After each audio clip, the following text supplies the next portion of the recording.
የአቶ ጌታቸው ረዳ አልጀዚራ ቃለ ምልልስ ሙሉ ዝግጅት ተለቋል።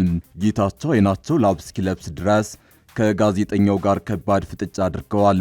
እመነኝ አብይና ኢሳያስ አይዋጉም ሲሉ የተደመጡት ጌታቸው ይሄ እኮ የእምነት ጉዳይ አይደለም የምናወራው ስለ ፋክት ነው የሚል ሙግት ከጋዜጠኛው ቀርቦላቸዋል። በቅርቡ በወልቃይትና ቡሬ ስላደረጉት ጉዞ የተናገሩ ሲሆን የኢትዮ ኤርትራ ጦርነት ቢነሳ አብይ ኖቤል ሽልማታቸውን ሊነጠቁ ይችላሉ ወይ ተብለው ሲጠየቁ አስገራሚ መልስ ሰጥተዋል። በዝርዝር እናስደምጣቸዋለን። ሻዕቢያ አሰብን ሰጥተን እንገላገል ያለ ነው። የአሰብ ትኩሳት ስልጣናቸውን ጭምር እንደሚያሳጣቸው የተረዱት ኢሳያስ አፈወርቂ በመጨረሻ አሰብ ላይ አንድ ቁርጥ ውሳኔ ሊያሳልፉ የታሪክ ጥፋት ላይ ደርሰዋል። ሆኖም ይህ ውሳኔያቸው ሌላ ከባድ ጣጣ ሊያስከትል ይችላል በሚል ተፈርቷል። በሌላ በኩል ፕሬዝዳንት ኢሳያስ ከአንድ ወር በፊት በካይሮ የነበራቸውን ቆይታ የተመለከተ አደገኛ መረጃ ወጥቷል። ታደምጡታላችሁ። ከሳምንታት በፊት ፋኖን አዳክመን ወደ ትልቁ ተልዕኮ ትኩረት እናደርጋለን ያሉት ጄኔራል አንድ ጥብቅ ስብሰባ ማድረጋቸው ተሰማ። ጄኔራሉ የመሩት ወታደራዊ ስብሰባ ፋኖን የተመለከተ ሲሆን የቀጣይ ተልዕኮ ምን ሊመስል እንደሚችልም ትዕዛዝ ሰጠዋል። እንመለስበታለን። አሜሪካ በብሔራዊ ዘብ አባላት ላይ በደረሰው ጥቃት ምክንያት የአፍጋኒስታውያንን የስደተኝነት ጥያቄ ማገዷን በተመለከተ የምንነግራችሁ ይሆናል። አክብሮታዊ ሰላምታችን በያላችሁበት የዓለም ዳርቻ ይድረሳችሁ። የተወደዳችሁ የአንድ አፍታ ሚዲያ ቤተሰቦች ከአንድ አፍታ ለአሁኑ መደመጥ አለባቸው ያልናቸውን ዜናዎች ወደ እናንተ የምናደርስበት ሰዓት ላይ ተገኝተናል። አብራችሁን ትቆዩ ዘንድ ግብዣችን ነው።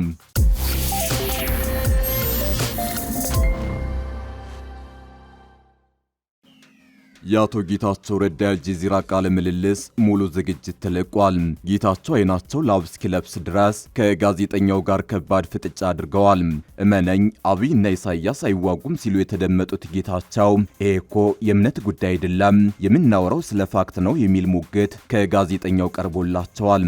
በቅርቡ በወልቃይትና ቡሬ ስላደረጉት ጉዞ የተናገሩ ሲሆን የኢትዮ ኤርትራ ጦርነት ቢነሳ አብይ ኖቤል ሽልማታቸውን ሊነጠቁ ይችላሉ ወይ ተብለው ሲጠየቁ አስገራሚ መልስ ሰጥተዋል። ጌታቸው ለሞጋቹ የአልጀዚራ ቴሌቪዥን ፕሮግራም ሄድ ቱ ሄድ በሰጡት ቃለ ምልልስ በርከት ያሉ ጥያቄዎች ተነስተውላቸዋል። በዋናነትም ከአብይ ጋር ስላላቸው ግንኙነት፣ ስለ ትግራይ የወርቅ ቅርምት፣ ስለ ወልቃይት፣ ኢትዮ ኤርትራ እንዲሁም ጠቅላይ ሚኒስትር አብይ አህመድ ላይ ስለሚነሱ ተቃውሞዎች ተጠይቀዋል።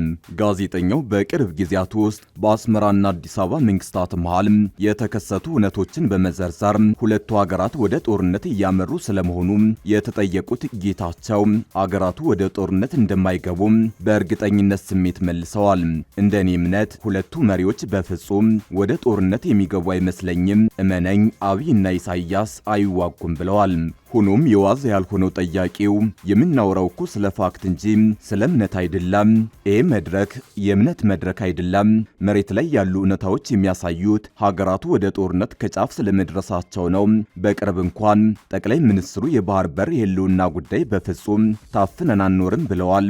ህልውና ከተባለ ደግሞ ጦርነት መከተሉ አይቀሬ ነው ሲሉ ሞግተዋቸዋል።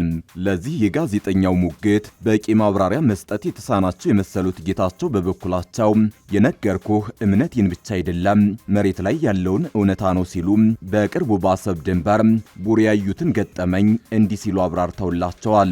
በቅርቡ እንደሚታወቀው ወደ ኤርትራ ድንበር ቡሬ አምርቼ ነበር። በዚያ መሬት ላይ ያለውን እውነታ ለማየት ሞክሬያለሁ። በኢትዮጵያ ግዛት በኩል የአስፋልት መንገዶች እየተሰሩ ነው። በአንጻሩ በኤርትራን በኩል የአስፋልት መንገዶች ሲሰሩ ተመልክቻለሁ። ይህ የሚያሳየው ሀገራቱን ለጦርነት እየተዘጋጁ ሳይሆን ትኩረታቸውን ልማት ላይ ማድረጋቸውን ነው ሲሉ አብራርተዋል። ጌታቸው ማብራሪያ ያልተዋጠለት ጋዜጠኛው ግን በቅርቡ የኢትዮጵያ ባለስልጣናትና ወታደራዊ መኮንኖች የሰጧቸውን ማብራሪያዎች በማጣቀስ መሬት ላይ ያለው እውነታ ናውረድ እንውረድ የሚል እንጂ ሰላም ያለበት አይደለም ሲል ሞግቷል። ሌላው ለጌታቸው የተነሳላቸው ጥያቄ አብይ የዘር ማጥፋት ፈጽመዋል ወይ የሚል ነው። ጋዜጠኛው በጦርነቱ ወቅት የተናገሩትን እንደ ማስረጃ አቅርቦ ለጌታቸው ያቀረበው ፈታኝ ጥያቄ ጠቅላይ ሚኒስትር አብይ አህመድ የዘር ማጥፋት ፈጽመዋል የሚል ነው። ጌታቸው ለፈታኙ ጥያቄ በሰጡት ምላሽ ይሄን እንደ ሕግ አዋቂ እነግርሃለሁ፣ የሆነውን ሁሉ ያደረገው ማን እንደሆነ መናገር አልችልም፣ ነገር ግን በትግራይ የዘር ማጥፋት ተፈጽሟል በማለት ምላሽ ሰጠዋል። ሻዕቢያ አሰብን ሰጥተን እንገላገል እያለ ነው። የአሰብ ትኩሳት ስልጣናቸውን ጭምር እንደሚያሳጣቸው የተረዱት ኢሳያስ አፈወርቂ በመጨረሻ አሰብ ላይ አንድ ቁርጥ ውሳኔ ሊያሳልፉ የታሪክ ጥፋት ላይ ደርሰዋል። ሆኖም ይህ ውሳኔያቸው ሌላ ከባድ ጣጣ ሊያስከትል ይችላል በሚል ተፈርቷል። በሌላ በኩል ፕሬዝዳንት ኢሳያስ ከአንድ ወር በፊት በካይሮ የነበራቸውን ቆይታ የተመለከተ አደገኛ መረጃ ወጥቷል። ሻዕቢያ ከኢትዮጵያ በኩል የተነሳው የአሰብ የባለቤትነት ጥያቄ ቀርቃር ውስጥ ከቶታል። ተዋግቶ አሰብን አይከላከል ነገር ሰራዊቱ የኢትዮጵያን ቡጢ መከላከል የሚችልበት አቅም ላይ አይደለም። በድርድርና ዲፕሎማሲ መንገድ አይደራደር ነገር ደግሞ ባህሪው አይደለም። ይህን ተከትሎ ከሰሞኑ አንድ ድምዳሜ ላይ የደረሰ መስሏል። ይሄውም አሰብን ሰጥቼ እገላገላለሁ የሚል ነው። ከሰሞኑ የሻዕቢያ የፕሮፓጋንዳ ልሳናት በአሰብ ጉዳይ ከአዲስ አበባው መንግስት ጋር የገባንበትን ውጥረት ለማስተንፈስ ወደቡን ለሌላ የውጭ ሀገር አሳልፈን መስጠት አለብን የሚል መረጃን በስፋት እያሰራጩ ነው።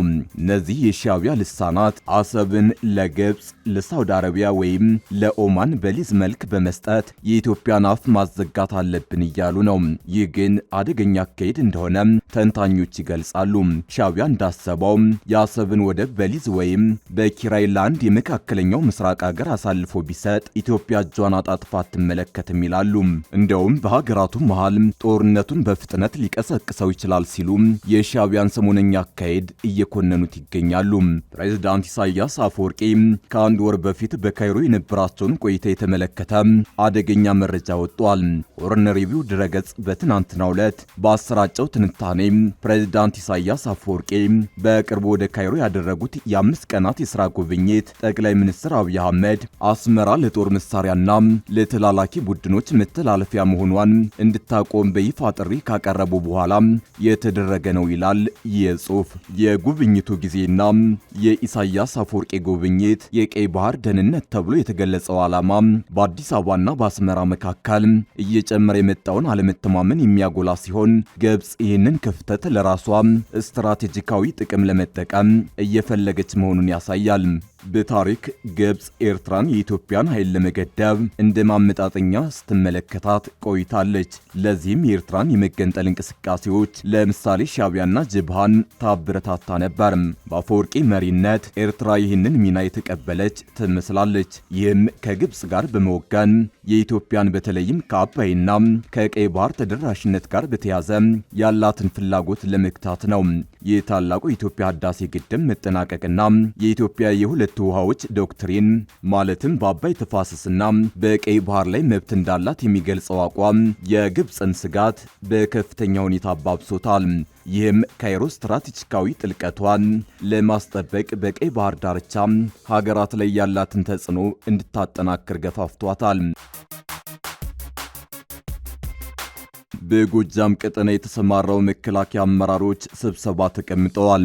በጎጃም ቀጠና የተሰማራው የመከላከያ ሰራዊት ከፍተኛ አዛዦች በቀጣይ ግዳጅ አቅጣጫ ላይ መምከራቸው ተሰምተዋል።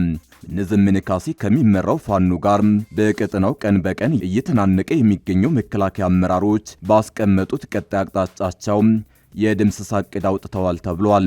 በጎጃም ቀጠና የተሰማራው የምስራቅ እዝ ዋና አዛዥ ሌተናል ጄኔራል መሐመድ ተሰማ በየደረጃው ያሉ አመራሮቻቸውን ሰብስበው በቀጣይ ከፋኖ ጋር ስለሚኖረው ውጊያ አቅጣጫ ሰጥተዋል። በስብሰባው ላይ የኮር የክፍለ ጦርና ከእዝ ከፍተኛ ወታደራዊ አዛዦች የተገኙ ሲሆን ወቅታዊ የግዳጅ አፈጻጸም ግምገማ ማካሄዱን የመከላከያ ሰራዊት መረጃ ያመለክታል። ጄኔራል መሐመድ ተሰማ በመሩት ወታደራዊ የግዳጅ አፈጻጸም ግምገማ የቀጣይ አቅጣጫ አስቀምጧል ተብሏል። ጄኔራሉ የሚመሩት እዝ በአማራ ክልል ከተሰማራ ጀምሮ የውጭ ጠላቶቻችን አጀንዳ አስፈጻሚዎችን ሴራ በመረዳት የጠላትን ፍላጎት የሚያመከን ህገ መንግስታዊ ግዳጁን በብቃት እየተወጣ እንደሚገኝ ገልጸዋል። ጄኔራሉ ፋኖን በገባበት ገብቶ የመደምሰሱና ጽንፈኛውን የማጽዳት ግዳጁን አጠናክሮ በመቀጠል ተልኮውን በአጭር ጊዜ ማጠናቀቅ እንዳለበት ለአመራሮች አሳስበዋል ተብሏል። በጎጃም ቀጠና የተሰማራውን መከላከያ የሚመሩት ጄኔራል መሐመድ ተሰማ ፋኖን በአጭር ጊዜ ውስጥ ማጥፋት አለብን ሲሉ ይህ የመጀመሪያቸው አይደለም። በአማራ ክልል የተሰማራው መከላከያ አዛዦች፣ ጄኔራሎች በየጊዜው የፋኖ ታጣቂዎችን እንደሚያጠፉ በተደጋጋሚ ይናገራሉ። ፊልድ ማርሻል ብርሃኑ ጁላን ጨምሮ ጄኔራሎቹ በተለያየ ጊዜያት ፋኖ መዳከሙን በመግለጽ በአጭር ጊዜ ተለቃቅሞ እንደሚጠፋ ገና ከጅምሩ ሲናገሩ ነበር። እዙ በተሰማራባቸው የጎጃም ዞኖች ህብረተሰቡ ዘላቂ ሰላሙን እንዲያገኝ በማድረግ ረገድ የሰራዊቱ አመራሮች ግዳጁ የሚጠይቀውን የአመራር ሚና እየተወጡ መሆናቸውን ተናግረዋል።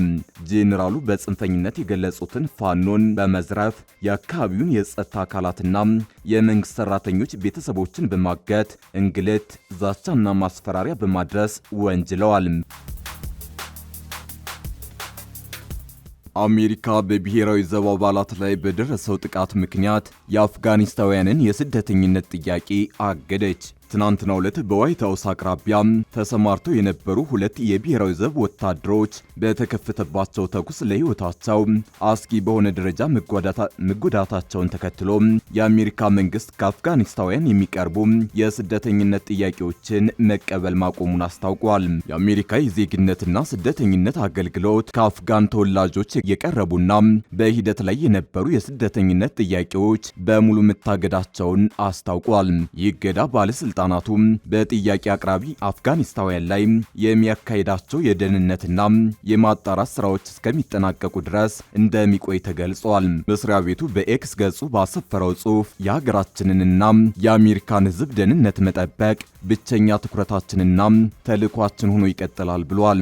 የአሜሪካ መንግስት ይህንን ውሳኔ ያስተላለፈው በዋይት ሃውስ አቅራቢያ ተሰማርተው በነበሩት የብሔራዊ ዘብ አባላት ላይ ተኩስ የተከፈተው በአውሮፓውያኑ 2021 ወደ አሜሪካ የገባ አፍጋኒስታዊ እንደሆነ ከተነገረ በኋላ ነው። ጥቃቱን እየመረመረ ያለው ኤፍቢአይ ዳይሬክተር የሆኑት ካሽ ፓቴል በሰጡት ጋዜጣዊ መግለጫ ወታደሮቹ አሰቃቂ በሆነ የአመጽ ድርጊት ጥቃት እንደደረሰባቸው ተናግረዋል።